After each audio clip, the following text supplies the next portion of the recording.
नमस्कार। आज की इस आध्यात्मिक चर्चा में आप सभी का स्वागत है। आज हम एक ऐसे विषय पर बात करने जा रहे हैं जो सीधे हमारे अंतर्मन से जुड़ा है।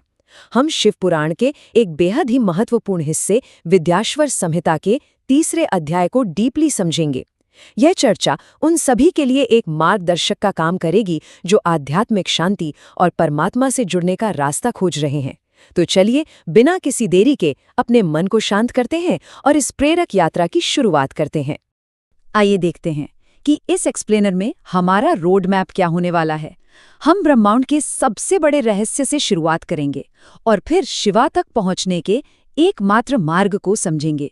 उसके बाद हम साधना के 3 मुख्य चरणों श्रवण, कीर्तन और मनन के बारे में विस्तार से जानकारी लेंगे, जो अंत में हमें मोक्षा और उस परम आनंद तक ले जाते हैं। तो चलिए आगे बढ़ते हैं। शुरुआत करते हैं इस सृष्टि के सबसे बड़े और उलझे हुए सवाल से। सृष्टि के बिल्कुल आरंभ की बात है, जब 6 कुलों के महान ऋषि एक बड़े ही गहरे वाद विवाद में फंस गए थे। उनका सवाल ये था कि इन सभी तत्वों से परे आखिर वो परम पुरुष, वो अल्टीमेट रियलिटी कौन है। ऋषियों के बीच इस बात पर काफी बहस हुई कि सबसे उत्कृष्ट शक्ति क्या है। जब ये ब्रह्मांडीय रहस्य उनकी समझ से पूरी तरह बाहर हो गया, तो उन्होंने सोचा कि इस परम सत्य का पता लगाने के लिए क्यों न सीधे सृष्टि के रचयिता यानी ब्रह्मा जी के पास चला जाए। और वहां ब्रह्मा जी का जवाब बिल्कुल स्पष्ट था। उन्होंने कहा कि महादेव ही सर्वज्ञ और पूर्ण सत्य हैं। उन्होंने विस्तार से बताया कि भले ही ब्रह्मा, विष्णु, रुद्र और इंद्र से युक्त ये पूरा जगत अलग अलग तत्वों और इंद्रियों के साथ उत्पन्न हुआ है, लेकिन महादेव ही हो परम पुरुष हैं जो इस सबसे परे हैं। ये एक जवाब उन महान ऋषियों के हर विवाद को शांत करने के लिए काफी था। अब परम सत्य तो पता चल गया कि महादेव ही सब कुछ है, पर सवाल ये उठता है कि ब्रह्मा जी के अनुसार उस सत्य तक पहुंचा कैसे जाए। इसका जवाब बड़ा ही सरल पर गहरा है। ब्रह्मा जी ने स्पष्ट किया कि भगवान शिव को आत्मसात करने का सिर्फ और सिर्फ एक ही रास्ता है, और वो है भक्ति। इसके अलावा, सच्ची श्रद्धा के अलावा कोई और विकल्प, कोई और शॉर्टकट नहीं है। सच्ची भक्ति ही वो एकमात्र कुंजी है जो हमें इस संसार के मोह माया और बंधनों से मुक्त करके मोक्ष तक ले जा सकती है। देखिए, साधारण कर्म और सच्ची साधना में जमीन आसमान का अंतर होता है। आमतौर पर हम जो भी काम करते हैं उसके पीछे कोई ना कोई फल पाने की आशा छिपी होती है ना? पर सच्ची साधना बिल्कुल अलग है। सच्ची साधना तब होती है जब आपके सभी कर्म और उनसे मिलने वाले फल दोनों ही बिना किसी स्वार्थ के भगवान शिव के चरणों में समर्पित कर दिए जाते हैं। बस यही सच्ची भक्ति है। और इस भक्ति का असर कैसा होता है? ये कृपा और भक्ति का एक बहुत ही खूबसूरत चक्र है।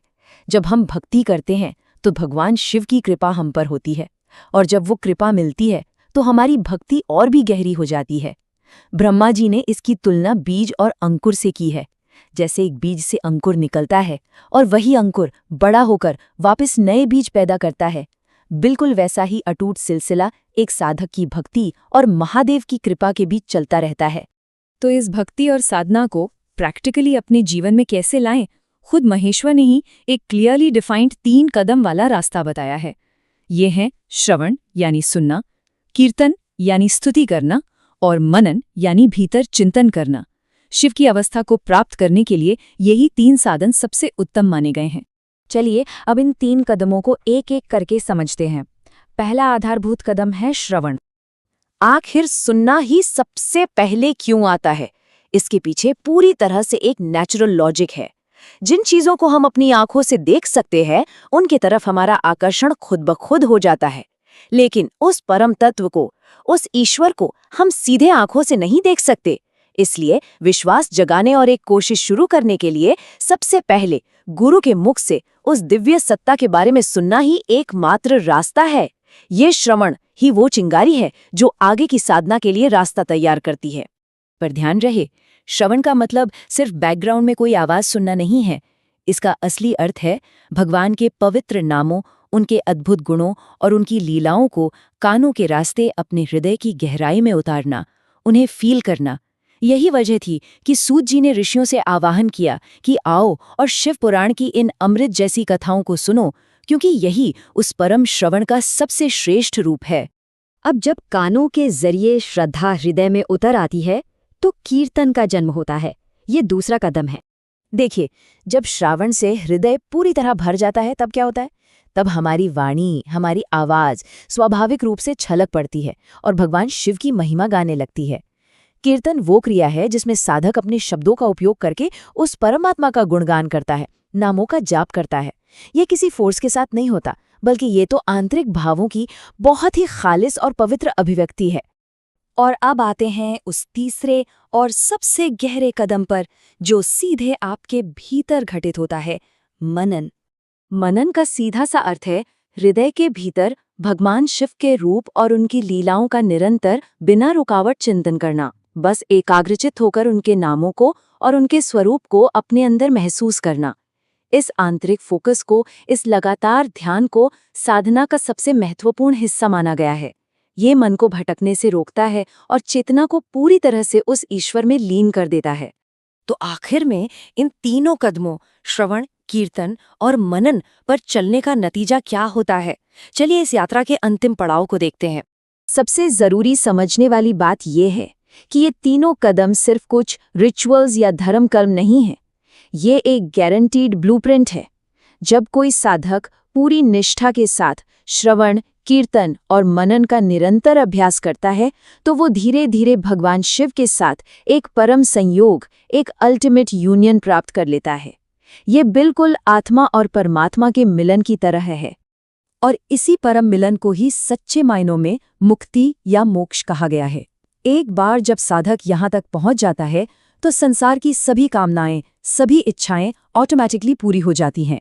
वह सभी सांसारिक बंधनों से आज़ाद हो जाता है। उस मुक्त अवस्था में जो मिलता है, उसे शास्त्रों में लौकिक आनंद कहा गया है। एक ऐसा असीम और दिव्य आनंद जो न कभी कम होता है, न कभी खत्म होता है। यह सदियों पुराना रास्ता पूरी तरह से उसी खुशी की ओर ले जाता है। तो अब इस चर्चा के अंत में हमारे सामने एक बड़ा ही सीधा पर गहरा सवाल छोड़कर जाती है ये सीख। मोक्ष और परमात्मा तक पहुंचने के इन 3 कदमों में से आज आगे बढ़ने के लिए ध्यान किस पर केंद्रित होगा? क्या वो पहला कदम श्रवण होगा? क्या वो स्तुति और कीर्तन होगा? या भीतर बैठकर किया गया गहरा मनन? इसे पहचानिए और इस आध्यात्मिक मार्ग पर चलने का संकल्प लीजिए। आज की इस प्रस्तुति में हमारे साथ जुड़े रहने के लिए आप सभी का बहुत बहुत धन्यवाद।